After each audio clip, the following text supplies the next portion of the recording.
अस्सलाम व्यूअर्स और SMJ take channel में खुश आमदीद। हमने अपनी लास्ट वीडियो में इफ स्टेटमेंट या इफ फार्मूला के फंक्शन को एक्सप्लोर किया था और उसको यूज़ किया था अपनी इनवॉइसिंग की छोटी सी प्रॉब्लम को सॉल्व करने के लिए। आज हम उसी सिनेरियो को थोड़ा सा और एक्सपैंड करेंगे और इफ एस फार्मूला को एक्सप्लोर करेंगे एक्सेल में और देखेंगे कि इफ एस में क्या चीज़ हमें ऐसी मिल जाती है। तो इफ एस और इफ में जो एक छोटा सा डिफरेंस है, इफ स्टेटमेंट या इफ फॉर्मूला जो है उसमें आपको तीन आर्ग्यूमेंट्स देने लाजमी होते हैं जो कि उसमें रिक्वायर्ड होते हैं। एक होता है कि आप लॉजिकल क्राइटेरिया उसमें स्पेसिफाई करें जो आपने टेस्ट करनी है कंडीशन। दूसरा आर्ग्यूमेंट होता है जिसमें आप वो वैल्यू दिखाते हैं कि अगर आपकी लॉजिकल कंडीशन ट्रू होती है तो आपने क्या वैल्यू दिखानी है। और तीसरा आपका होता है कि अगर लॉजिकल कंडीशन फॉल्स होती है तो क्या वैल्यू दिखानी है। तो ये तीन आर्ग्यूमेंट्स आपके रिक्वायर्ड होते हैं इफ फॉर्मूला में। जबकि इफ एस फॉर्मूला जो है उसमें उसको दो आर्ग्यूमेंट्स तो मैंडेटरी चाहिए होते हैं। पहला आर्ग्यूमेंट होता है आपका लॉजिकल कंडीशन कि कंडीशन क्या चेक करनी है, और दूसरा आर्ग्यूमेंट होता है कि वो कंडीशन ट्रू हो तो आपने क्या दिखाना है। इसके बाद फिर वो इन्हीं को रिपीट करता जाता है जो कि बाकी सारे आर्ग्यूमेंट्स आपके फिर ऑप्शनल रहते हैं। आपको एक लॉजिकल टेस्ट देना जरूरी होता है, बाकी मल्टीपल कंडीशंस आप अप्लाई कर सकते हैं कि आप मल्टीपल क्राइटेरियाज फिर दे सकें। इसीलिए वो इफ एस कहलाता है। तो उसमें आपके पास सेकंड कंडीशन और उसका ट्रू वैल्यू क्या दिखानी है, थर्ड कंडीशन उसकी ट्रू वैल्यू क्या दिखानी है, ये आप के पास ऑप्शनल होते हैं, लेकिन आपका एक कंडीशन आपको देना मैंडेटरी होता है। तो हमारे पास जो डेटा मौजूद है इसमें इनवॉइस डेट है, इनवॉइस अमाउंट है, ड्यू डेट है इनवॉइस की, और इनवॉइस का स्टेटस मौजूद है।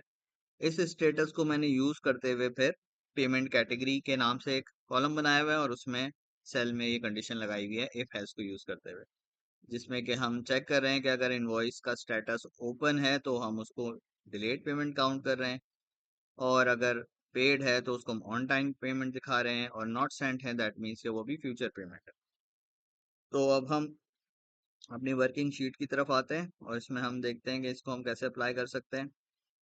तो जैसा कि मैंने अपनी पिछली वीडियो में भी मेंशन किया था, उसमें आपको कोई भी शीट पे काम शुरू करने से पहले अपना ऑब्जेक्टिव ध्यान में रखना ज़रूरी है कि आपको एंड रिजल्ट क्या देना और आपने कौन कौन से कॉलम्स की वैल्यू को यूटिलाइज करना है। अब जैसे मैंने आपको अभी बताया कि इनवॉइस स्टेटस को मैंने यूज़ करना है, तो मैंने फंक्शन के अंदर आके इफ एस को सेलेक्ट किया तो इसने इफ एस का एक डायलॉग बॉक्स खोल दिया।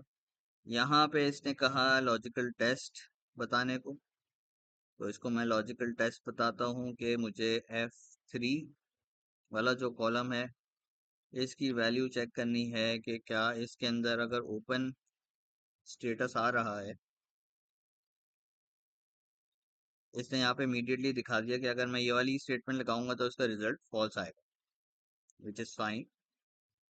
अच्छा, दूसरा मैंने इसको वैल्यू देनी है, अगर ये ट्रू होगा तो क्या वैल्यू देनी।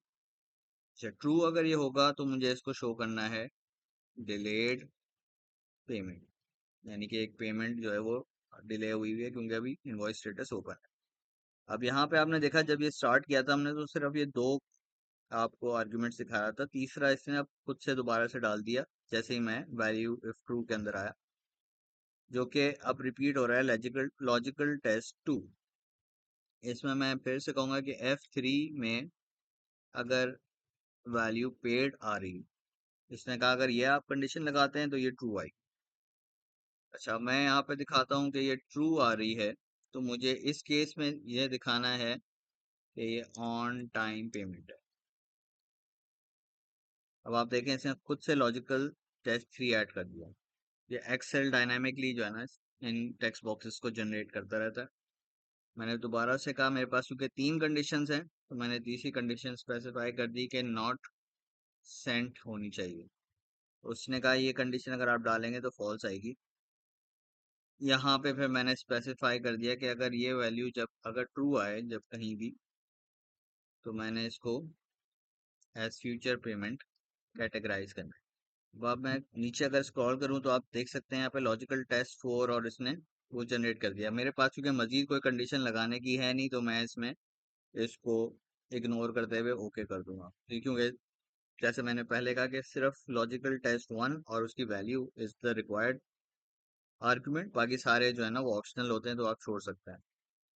ये मैंने जैसे ही ओके किया तो यहाँ पे इसने बेस्ड ऑन आर कंडीशन इसने पहले चेक किया F3 में ओपन है, जो कि फॉल्स हो गई, तो ये अगली कंडीशन पे मूव हो गया। यहाँ पे इसने देखा F3 में पेड है, तो उसने कहा ये ट्रू हो गई, तो उसने ट्रू के लिहाज से वैल्यू दिखा दी। आगे उसको जाने की ज़रूरत नहीं पड़ी।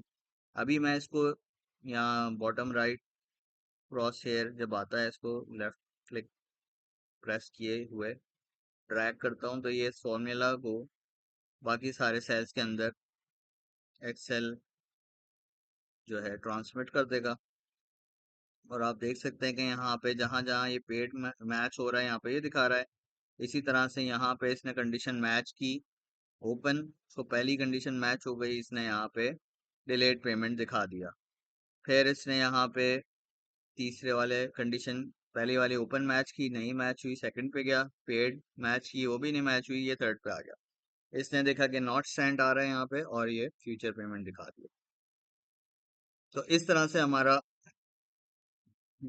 इफ एस का फंक्शन चलता है, और इस तरह से आप इफ एल्स को यूज करते हुए अपनी प्रॉब्लम्स को सॉल्व कर सकते हैं। अब इस डेटा के ऊपर आप मजीद फिर फंक्शंस यूज कर सकते हैं, जैसे कि काउंट इफ फंक्शन हो गया या सम इफ फंक्शन हो गया, ताकि आप फिर ये काउंट कर सकें। फॉर एग्जांपल कि कितनी आपकी ऑन टाइम पेमेंट्स थी, तो वहाँ पे आपको काउंट इफ हेल्प करेगा।